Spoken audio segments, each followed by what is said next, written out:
this is Heather with Especially Paper. Today I'm going to share some of the techniques I use to add color to paper flowers. So let's start with the paper. I use mostly colored paper, cardstock, which is what this piece is cut from. It's 65-pound cardstock. And then I am more and more often using a text weight paper. This is a 70-pound text weight paper. I use a lot of 24-pound text weight paper. And I'm actually really liking the delicate nature of the text weight paper, particularly for smaller paper flowers, which I've been doing a bit more lately. But cardstock and text weight paper are both favorites of mine that I work with a lot. The other thing too I'll mention is I often color white paper. So particularly if I need just a very small piece. So this is an example of that. This was actually white text weight paper. All right, so let's go through some of the supplies I'm using. I really like these fine line markers. These are from Stradler, and I'll include links in the description to the particular supplies I'm using. But there's a nice full range of colors, so I can coordinate it with the color of paper that I'm using.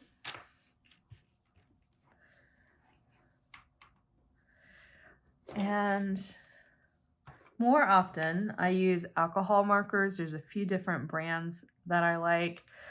Copic, those are very nice. They're pretty pricey.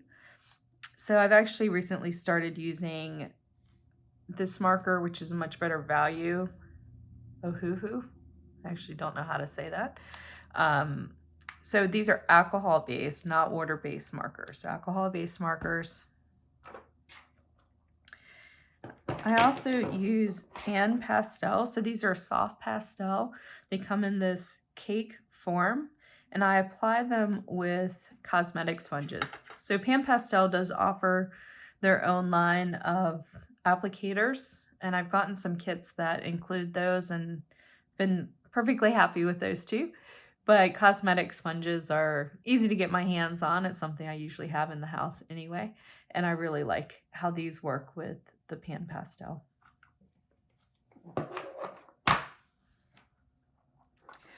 And then another recent discovery is this white brush pen. So I'll show you the tip. So there's the tip of that. And when I was searching for this pen, I've played with a lot of white pens. It took a while to find this one. I use gel pens as well. Those, you might be a little more familiar with those. Here's a Uniball. I like this a lot as well. But it has particular quality to it. So the ink is a little bit raised and you can't go back over it. But I do use the white gel pens. But for something like adding veins, which I'll show you today, I really like this brush pen a lot. And when I read the reviews before I got it, there were a lot of comments about it not being opaque enough. And that's very true. This is not an opaque white pen. You'd have to do a lot of layers to get like a really white from it. But it works perfectly for adding color to paper flowers for that very reason. Because most of the time you don't really want something that's a stark white. So let me pull these examples. So both of these leaves, I use the white brush pen on.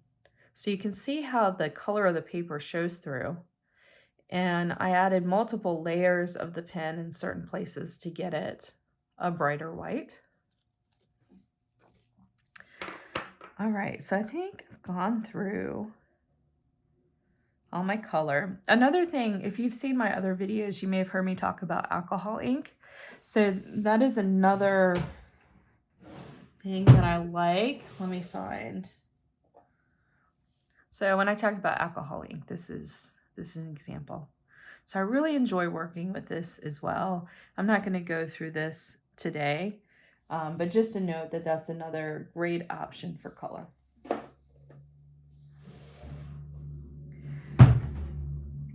All right, so let me grab, this is text weight paper. It's curled from where I took it off the mat. So I cut this piece with my Cricut Maker Machine. So just flatten it back out. One note about the white brush pen, I try to make sure that I don't put this on top of Pan Pastel. I think that would ruin the tip. And I don't put my markers on top of Pan Pastel either. So I use Pan Pastel last so that I'm not getting that color on any of my markers. So I'm just adding some veins. And this piece has some scoring on it, so I'm actually just following the scoring. And one note, you can certainly do it the way I'm doing it here while it's down on the paper. But what I do sometimes is I'll actually lift the piece of paper so that when I stroke it, the paper will, of course, go away from the marker, and I'll end up with a very fine line. So a note about that is I have a lot less control since the paper's not still. But for some pieces, it kind of adds a nice organic nature to the line, and the line's a lot finer. And then if you want some of the line to be whiter, you want to go over that a few times. Okay. And so here's one that's done. So this actually started on that same color paper. So you can see a lot of color's been added. So I'm going to put a little bit of green marker on the tips of these. And you'll see I'm kind of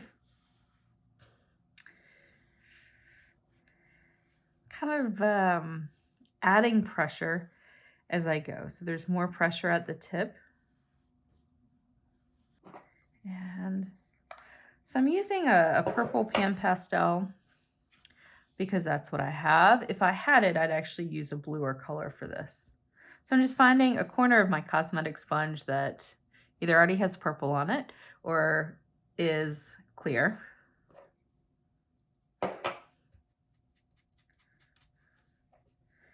And just dabbing it on. And so I'm really placing the color in the center. So that's where I want it to be the bluest. And the lovely thing about Pan Pastel is they really blend beautifully, and they blend well with each other. So once I've laid that color down, I'm just dragging it out towards the tips of the petals. Okay. Let me see. I'm gonna fold to that, has a little bit of green on it, and I'm just gonna use that to further blend. So this gradient is something that I've gotten a few questions about, so that's how I do that. And then for this flower, sometimes when you see sea holly, it has a sort of ghostly look about it. Has a bit of a white film almost on it.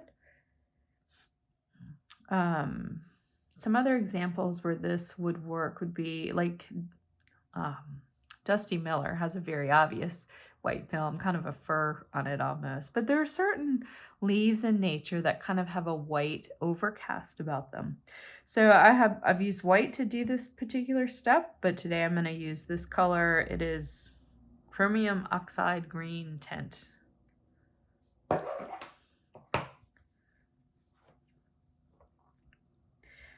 Now to start, I'm just dabbing the color on the very tips while I've got a clean sponge. I'm getting ready to mess my sponge up, and I don't want to get purple in my light green color. So I'm just putting that on the tips for now. I'm going to blend that with the purple. So there we go. Another tip too, I'm actually doing it here. I need to back off a little bit. Don't blend it so much that you take all your color away. So in that particular case, I actually took away more than I really meant to. So now I'm going to go back, add a little bit more.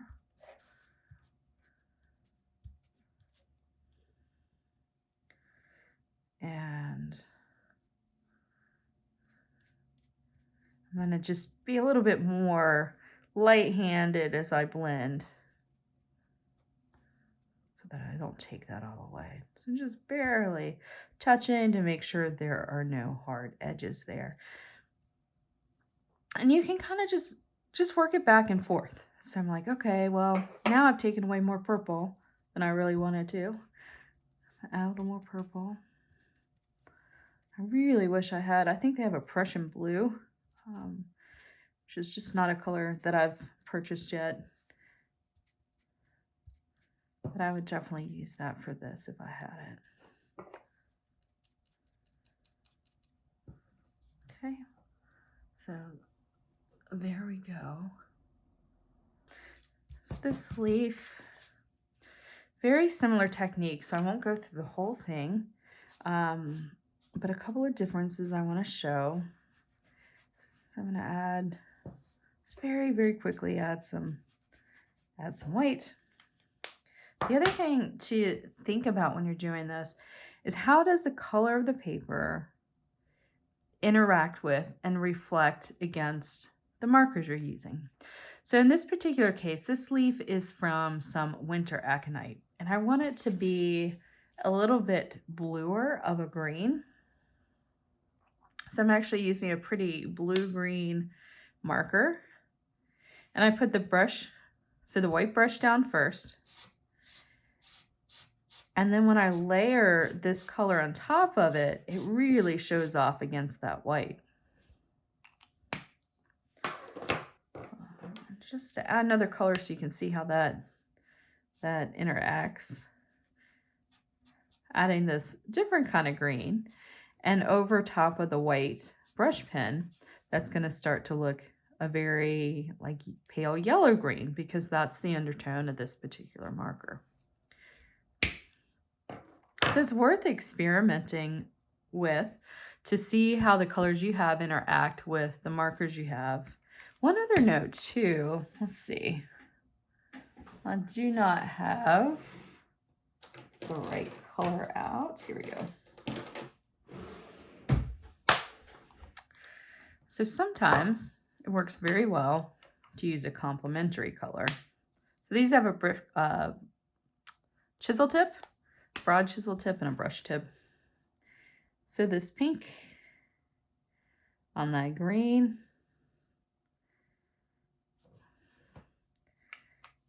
When you layer a complementary color together, then it's going to be a bit more muted. So I've got a more muted red now on the tips of these leaves. This is called dark yellow. It also works really well for tips. Just adds a little bit of nature's variety. So I'll show you. See, so here's a finished piece I have set nearby that has, I use like a rust red on the tips. Okay. And what you can do with the alcohol marker and the white brush pen is you can layer those. So I don't have any concerns about going over the alcohol ink once it's dried with the white brush pen. So you can just bring back a little bit more of the white. And keep in mind, you can layer this quite a bit. So I want it to be whiter towards the center of the leaf. Okay.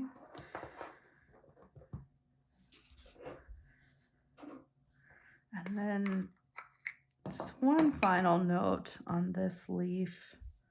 So back to our complementary colors and the tips. So I've got the marker there. And I'm going to add just a little bit of pan pastel, which is just blending it in. That's all I'm doing. Just making that less of a harsh line. And then I like to blend the green pastel on top of that. Okay. And I also like to use these for leaf veins. So on the same leaf, so use the white for the veins before. So another option is to go dark. So layer in this is an olive green, I love this one for adding veins to leaves, actually. And stay away from that place where I added pastels.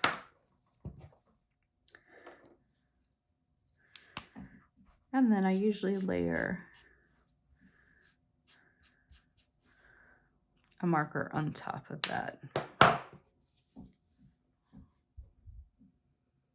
Okay. So these are some anemone petals. And before adding color, in this case the color is Pan Pastel, it's the same purple we were just using, I added some veins to these petals using an embossing tool. So let's see. So I use a tool like this. And all I did, I created kind of a soft cushion with several layers of newsprint.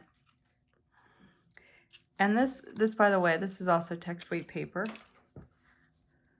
And all I did was run my embossing tool and apply some pressure.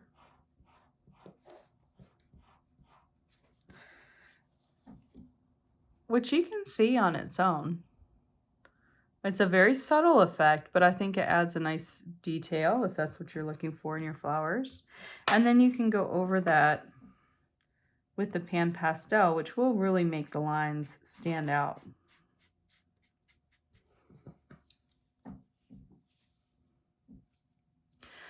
This is actually a good example of why I've started using text weight paper more often. When you're using the cardstock, there is a tendency to get these little turned up edges, which you can flatten out the bone folder. You can lay those down. It will give your finished piece a much higher quality look to it if you don't have those little bits standing up on the end.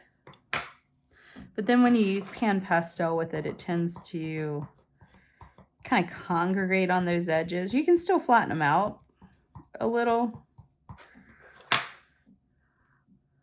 but it is, you know, it will catch on the edges. Whereas that doesn't really happen with the text weight paper, at least not as bad. All right, so that's actually all I have for you today. I just wanted to share those quick tips and share a few notes about the supplies that I like to use. I hope you found something useful. Have a great day.